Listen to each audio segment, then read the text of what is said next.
द्वारकाधीश का प्रथम विवाह रुक्मणी जी के साथ में हुआ।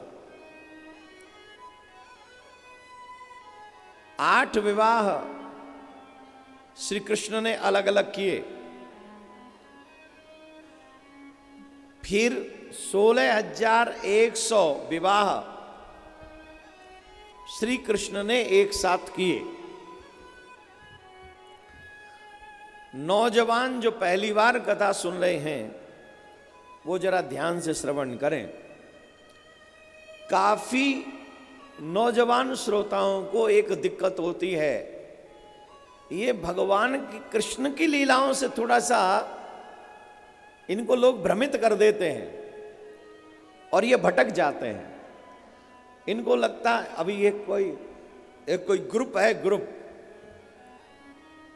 वो भक्तों को भड़काने में लगा रहता है कि तुम्हारा भगवान कृष्ण ऐसा था, उन्होंने इतने विवाह क्यों किए, उनको वो बेटी क्यों नहीं बना सकते थे, उनको पहली बात तो बताओ क्या हम में ऐसे गुण हैं कि हम भगवान की पत्नी बन सकें?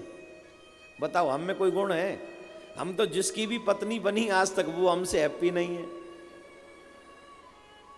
जिसकी भी बन गए हम, वो हमसे हैप्पी है? सच्ची बताओ।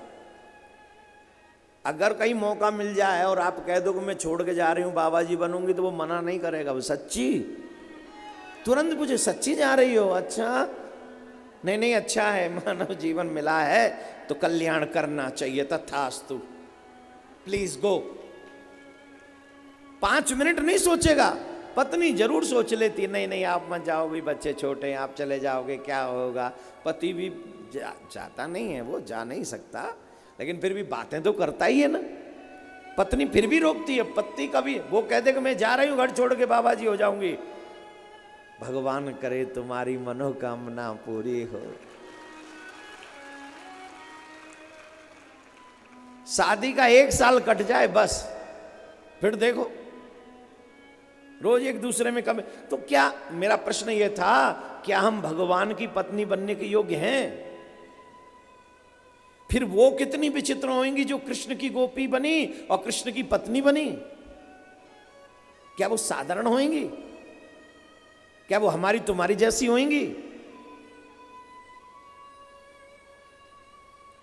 छोटी बुद्धि के लोग, छोटी सोच के लोग भगवान की लीलाओं को तो कोई नहीं समझ सकता, पर वो तो बिल्कुल थोड़ा भी नहीं समझ सकते। कृष्णात् परम किमपि तत्वम हम न जाने। कृष्ण के अद्भुत उस महत्व को, चमत्कार को हम लोग नहीं समझ सकते। We don't have able to understand Krishna itself. हम इस लायक नहीं है कि हम कृष्ण के रहस्य को समझ सकें, हम उस लायक नहीं है। We don't have able to understand about him. उनके विषय में, उनके संदर्भ में उनको जान लेना, it's not easy.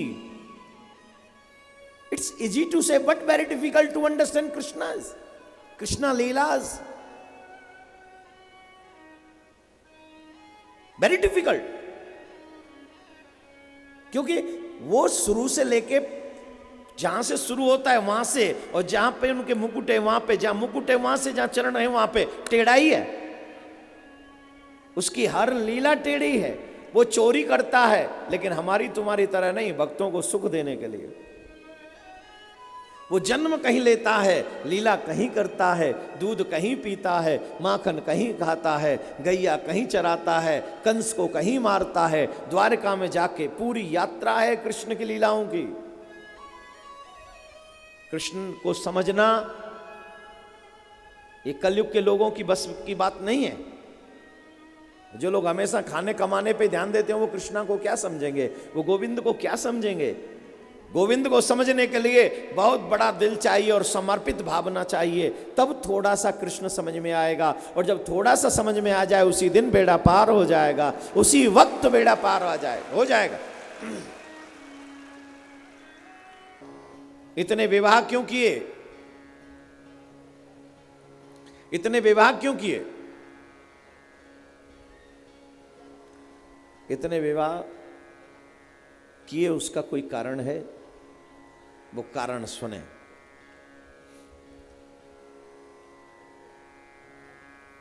भौमासुर नामक एक राक्षस जिसने 16,100 कन्याओं को बंदी गृह में बंदी बना रखा है,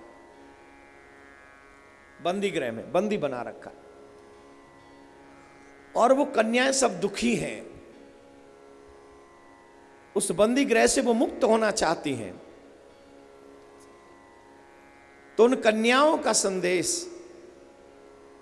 देवर्षि नारद के द्वारा श्री द्वारकाधीश पर पहुंचा, और द्वारकाधीश ने जब संदेश सुना तो गरुड़ पर सवार होकर गए और उस भौमासुर नामक राक्षस का वध किया, उस दुष्ट का वध किया। उसका वध करने के बाद भगवान ने उन कन्याओं से कहा, हे कन्याओं, अब तुम अपने अपने गृह के लिए प्रस्थान करो। वो कन्याएं कहती हैं, हम कहां जाएं, कृपा करके बताइए। सावधानी से सुनना। वो कन्याएं कहती हैं, कहां जाएं? क्या हमसे कोई विवाह करेगा? क्या हमें कोई स्वीकार करेगा? माता बहनों की संख्या बहुत है। माता बहनों को ये बात पता होगी, अगर कोई बहन बेटी कुंवारी बिना बताए अपने गुरुजी के यहाँ 3-4 दिन चली जाए, या गुरुजी के यहाँ नहीं किसी रिश्तेदार के यहाँ चली जाए, किसी को पता न चले, मंदिर में चली जाए, तीर्थ में चली जाए, कहीं चली जाए, और 2 दिन बाद लौट आए, और फिर उस लड़की को देखने वाला कोई आए और उस लड़के को ये पता चल जाएगा बिना बताए ये 2 दिन कहीं गई थी, पता नहीं कहाँ गई, कह रही है कि मंदिर गई थी पर पता नहीं है। तो माता बहन कृपा करके बताइए, क्या उस कन्या से वो लड़का शादी करेगा? क्यों? क्यों नहीं करेगा? अरे पता नहीं कहां गई थी, कैसा है, स्वभाव क्या है। तो इसका तो ये फिर भी कह रही है कि मंदिर गई थी, उनका तो सबको पता था कि भौमासुर नामक राक्षस ने उनको बंदी बना रखा है। ये समाज ही है जो रूल बनाती है। अपनी बेटी की बात आ जाए तो बोले कोई बात नहीं, क्षमा कर दो, गलती हो गई, और दूसरे की बेटी आ जाए तो फांसी की सजा दो। ये समाज है। अपनी बेटी गलत कर दे तो गले लगा लेंगे, दूसरे की बेटी गलत करे निकाल देंगे। अपना बेटा, ये समाज है, स्वार्थी है, सेल्फिश है। मैं आपको ये बात गिना रहा हूं इसलिए, बता रहा हूं इसलिए, क्योंकि हम और आप भगवान पे भी उंगली उठा देते हैं। कृष्ण ने इतने विवाह क्यों किए? तो उससे पूछा नहीं, शायद ये उनसे गलती हो गई, उनको पूछना चाहिए था आपसे। वो कन्याएं कह रही हमारे पास 2 रास्ते हैं, या तो हम आत्मदाह कर लें या हम गलत रास्ते पे चले जाएं। गलत रास्ते पे जाके अपना पेट भरें या फिर आत्मदाह कर लें। हमारे पास 2 ही रास्ते, तीसरा कोई रास्ता नहीं। और भगवान का अवतार किसके लिए हुआ, बोलना जरा जोर से बोलिए। ये दोनों काम जो कह रही हैं अगर करेंगी इससे धर्म बढ़ेगा क्या? धर्म, जोर से बोलो। भगवान इनको करने की इजाजत दे दे। और एक महापुरुष कह रहे हैं कि बेटी बना लेते तो भी तो विवाह दूसरे से करना ही पड़ता ना। विवाह कौन करेगा? वो कह रही है या तो हम मर जाएंगे या हम गलत रास्ते पे जाएं, यही 2 ऑप्शन है हमारे पास। भगवान बोले नहीं, ये तो गलत ऑप्शन है, ये दोनों ही काम बेकार है। तीसरी बात बताओ।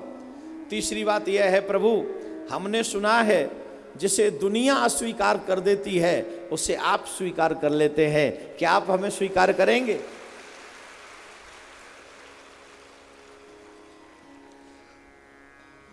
बात सच है, जिसे दुनिया ठुकरा देती है उसे भगवान स्वीकार करते, इसमें कोई 2 राय नहीं। पहली बात।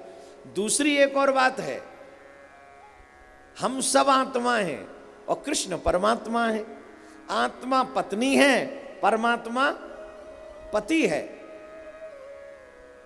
तो इस आत्मा का अगर कोई सच्चा पति हो सकता है तो सिर्फ परमात्मा ही हो सकता है। शरीर का चाहे कोई पति हो, पर आत्मा का पति तो परमात्मा ही है, कोई दूसरा नहीं हो सकता।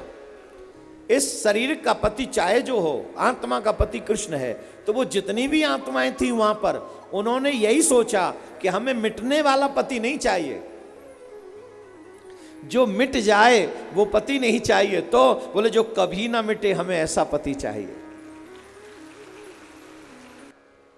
उन कन्याओं ने कहा, हे द्वारकाधीश, हमने सुना है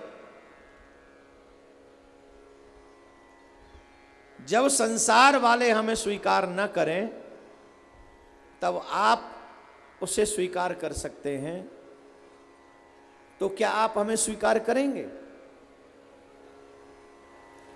जिन कन्याओं से आत्मदाह करने से या गलत मार्ग पर जाने से अधर्म बढ़ सकता था, वहीं मेरे गोविंद ने उन सब को स्वीकार करके उस अधर्म को मिटा दिया और धर्म की राह पर उन सभी कन्याओं का कल्याण कर दिया, उनको स्वीकार करके। क्या बोलना पड़ेगा? जोर से बोलना पड़ेगा। और अब एकदम शांत। इस तरीके से भगवान के जो विवाह हुए, आई थिंक जितने भी यंगस्टर्स हैं उनकी समस्या का समाधान हो गया होगा। पूज्य महाराज श्री कृष्ण